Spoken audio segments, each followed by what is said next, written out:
Welcome to Wisdom Sessions. I'm your host, Zoe, and today we're diving into a story that has deeply moved many people. A story about loneliness, desire, and the painful consequences of a single moment of weakness. With me today is a master of consciousness whose wisdom has guided countless souls through their darkest moments. Master, thank you for being here. Thank you, Zoe. It is always a privilege to explore the human heart with those who seek understanding. Today, we have several questions from our audience, all connected to a letter that has shocked and moved many. A 60-year-old man wrote about a mistake that has turned his life upside down. His wife was away for 2 years caring for their grandchild. In his loneliness, he met a woman 24 years younger. They became close, she became pregnant, and now his wife knows everything and wants to leave. Let's explore this together. Our first question comes from Maria in São Paulo. She writes, Master, how can someone who has lived an entire lifetime, who has tasted both sweetness and sorrow, collapse from just one moment of emptiness? Is it that when a person has been lonely for too long, they are willing to trade their dignity just to feel alive again? Master? Maria, this is a profound question, and it touches the very heart of human suffering. Let me tell you something very clearly. No one falls because of another person. We fall because of the emptiness inside ourselves. You see, when the heart becomes hollow, when there's a void within, any warmth feels like salvation. Any touch feels like love. Any presence feels like fulfillment. And people call that love when in truth it is only hunger. It is desperation wearing the mask of affection. The hunger of the soul, Maria, is far more terrifying than the hunger of the body. A hungry stomach makes noise, it demands attention. But a hungry soul, it whispers lies. It makes you believe that someone else can fill your emptiness. It convinces you that if you just find the right person, the right connection, the void will disappear.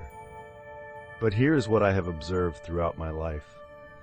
The more we try to fill the emptiness from outside, the deeper it becomes.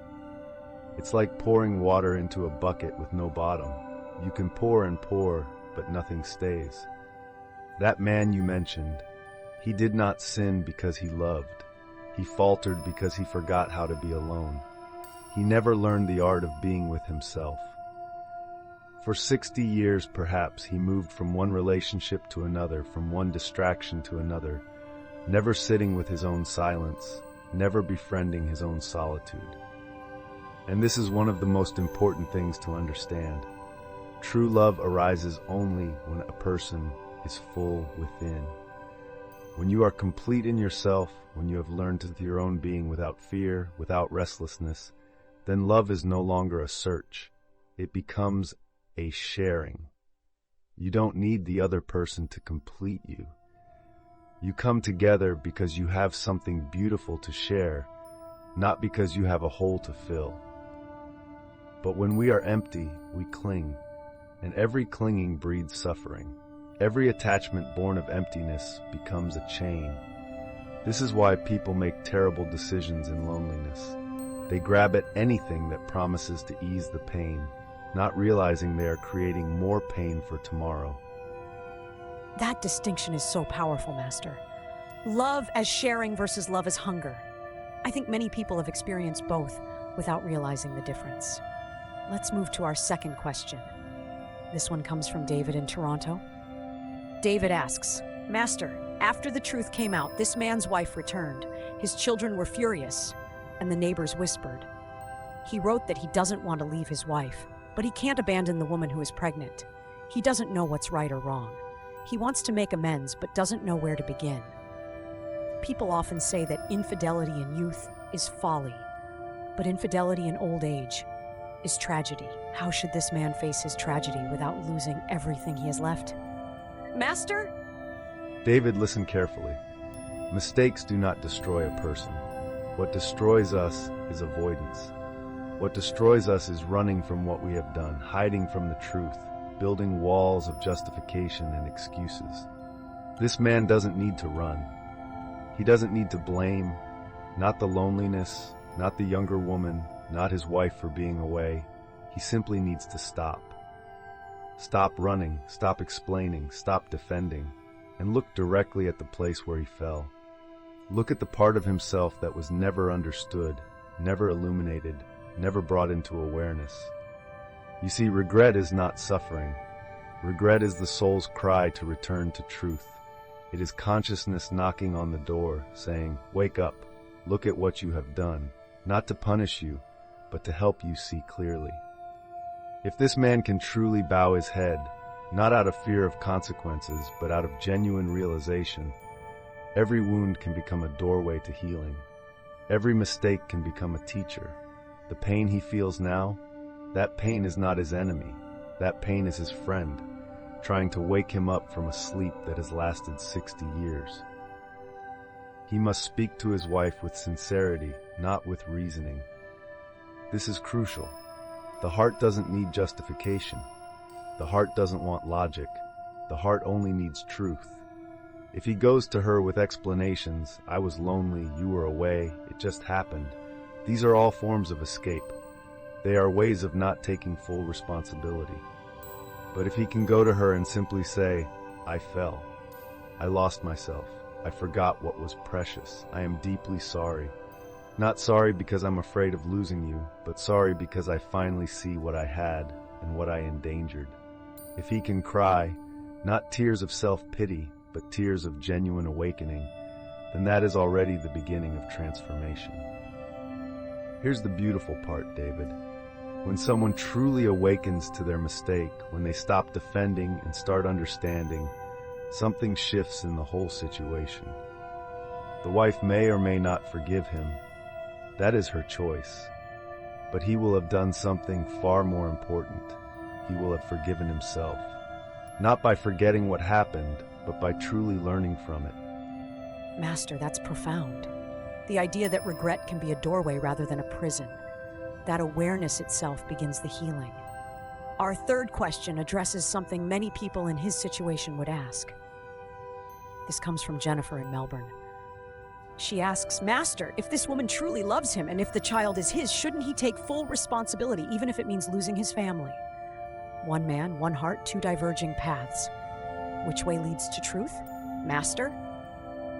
Jennifer, this is where we must be very clear about what responsibility actually means. Responsibility does not mean possession. Responsibility does not mean ownership.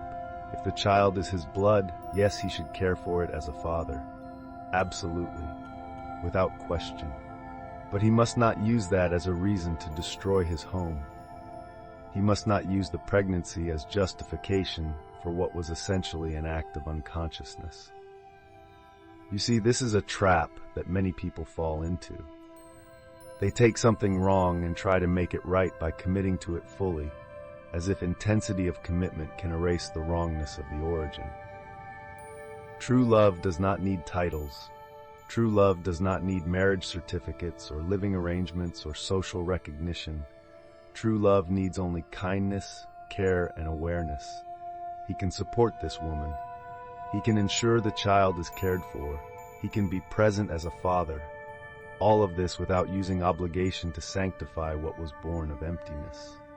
Let me tell you something that people often don't want to hear. Desire often disguises itself as duty to justify craving. The mind is very clever. It says, "I must leave my wife because I have a responsibility to this other woman." But look deeper. Is it really responsibility? Or is it that the flame of desire is still burning and responsibility is just a noble word to cover it? Here's what I suggest. Accept the fault completely. Offer help, genuine help, to both the woman and the child. But don't use obligation to sanctify what was fundamentally a mistake. Don't pretend that because a child is coming, suddenly this relationship was meant to be. And the family? Keep the family not out of fear of loneliness, not because you're afraid to be alone again, but because you finally realize something precious. Within the home once built with love, still lives the person who walked through half a lifetime of storms beside you. The person who was there in sickness and health, in difficulty and ease. That has value. That has meaning. The younger woman may have brought excitement, may have brought a feeling of being alive, but excitement is not the same as depth. Novelty is not the same as intimacy. And feeling alive through another person is not the same as being truly alive in yourself. That's such an important distinction, Master. Between duty that covers desire and genuine responsibility. Between excitement and true depth.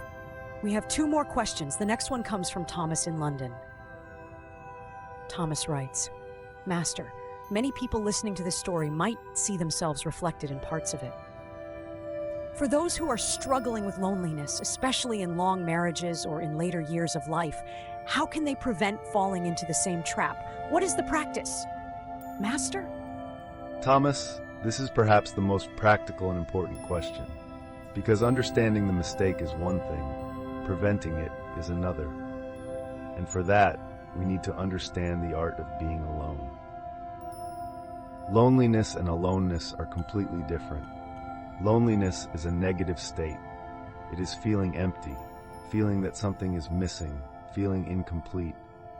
Loneliness is the absence of the other. It is a wound that cries out to be filled. But aloneness?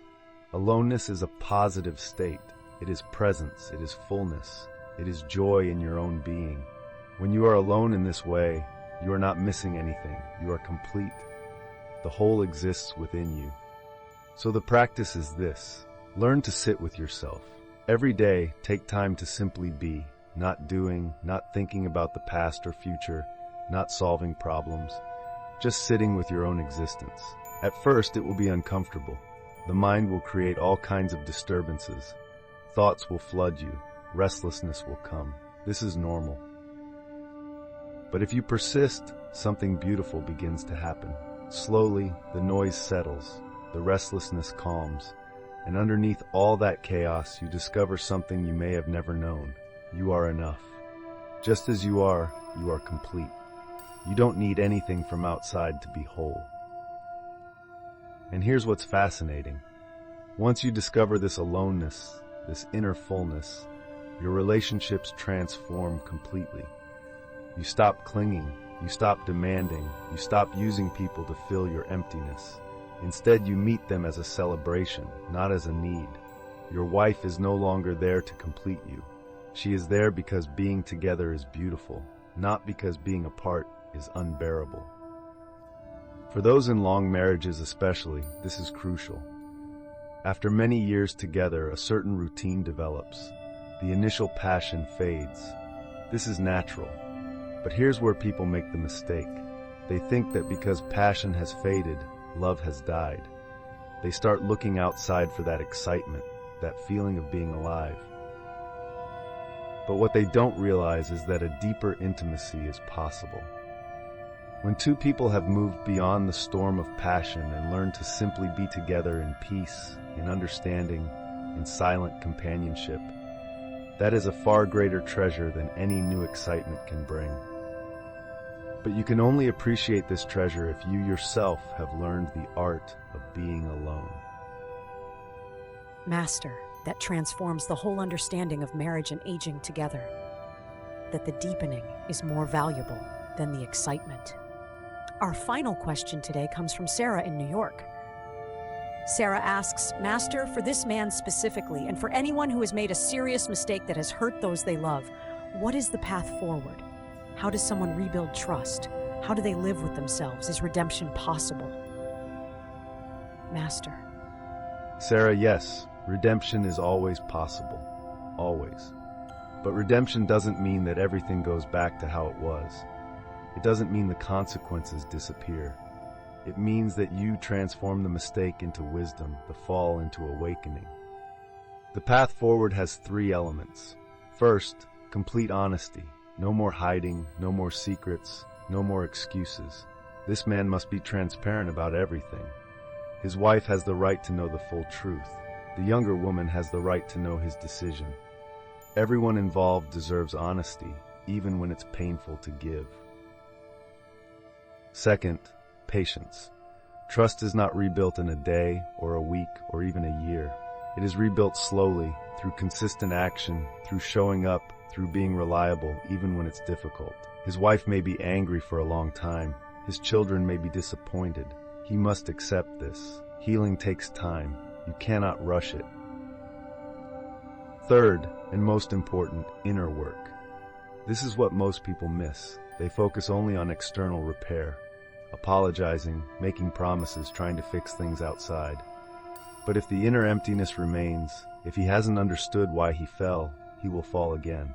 Maybe not in the same way, but the pattern will repeat. So he must go inward. He must sit with his loneliness. He must understand it. He must learn to be with himself without needing constant distraction or companionship. He must develop an inner fullness. This is the real work. Everything else is just surface repair. And living with himself. This is about self-forgiveness, but not the cheap kind. Not the kind where you just say, "Oh, I forgive myself," and move on. Real self-forgiveness comes from understanding. When you truly understand why you did what you did, not to excuse it, but to see the mechanism clearly, then forgiveness happens naturally. It's like this. If a child breaks a vase because he doesn't understand fragility, you don't hate the child forever. You teach him about fragility. Once he understands, the mistake becomes a lesson. Similarly, when this man understands the mechanism of his own mind, how loneliness drove him, how emptiness made him vulnerable, how unconsciousness led to this mistake, then he can forgive himself. Not because what he did was okay, but because he finally sees it clearly. Let me share something with you. When we are young, we love with instinct, with passion, with the body's energy. This is beautiful, but it is not enough. When we are old, if we still love, we must love with awareness. We must love consciously. Don't seek the one who makes your heart race. At 60, you don't need your heart to race. Seek the one who brings your heart to peace. The one with whom silence is comfortable. The one whose presence feels like home. This is the love of maturity. And finally, Sarah, the most important thing I can tell you. This man doesn't need others' forgiveness as much as he thinks. What he really needs is to learn how to forgive himself. Because only when his own heart is at peace can the world around him also find peace. Only when he stops running from his own shame can he actually be present for those he has hurt. The mistake has happened. It cannot be undone, but it can be transformed. Every fall can become a rising if we allow it to wake us up rather than bury us in guilt. This is the art of spiritual alchemy, turning poison into medicine, turning darkness into light, turning mistakes into wisdom. Master, that's incredibly beautiful and hopeful. The idea that no mistake is final if we can truly learn from it. Thank you, Master. I think what we've heard today is that what truly torments people is not the mistake itself, but the fear of facing it. And that if we can stop even just for a moment, we still have the chance to return to ourselves and to the ones we love. Before we close, Master, do you have any final words for those listening who might see themselves in this story? Yes, to all of you who carry mistakes, who carry regrets, who feel you have fallen, remember this. The very fact that you feel pain about your mistake means your conscience is alive. Your heart is still functioning. This is good news. Don't waste this pain by running from it. Don't waste this regret by drowning it in distractions. Sit with it. Let it teach you. Let it show you the parts of yourself that need light, that need understanding, that need transformation. And most importantly, don't fear solitude. In fact, befriend it, because only in solitude can you see love's true nature. Only in aloneness can you discover the fullness that you are. And only from that fullness can real love flow. The journey from loneliness to aloneness, from emptiness to fullness, from unconsciousness to awareness, this is the real journey of life. Everything else is just decoration. Thank you, Master. And to all of you listening, if this conversation touched something in you, please share it with someone who might need to hear it. Subscribe to our channel, leave a comment sharing your thoughts, and turn on notifications so you don't miss our next session. These conversations are here to help us all grow together. Until next time, this is Zoe saying, may you find peace in your solitude and wisdom in your choices. And may you always remember, the journey inward is the only journey worth taking.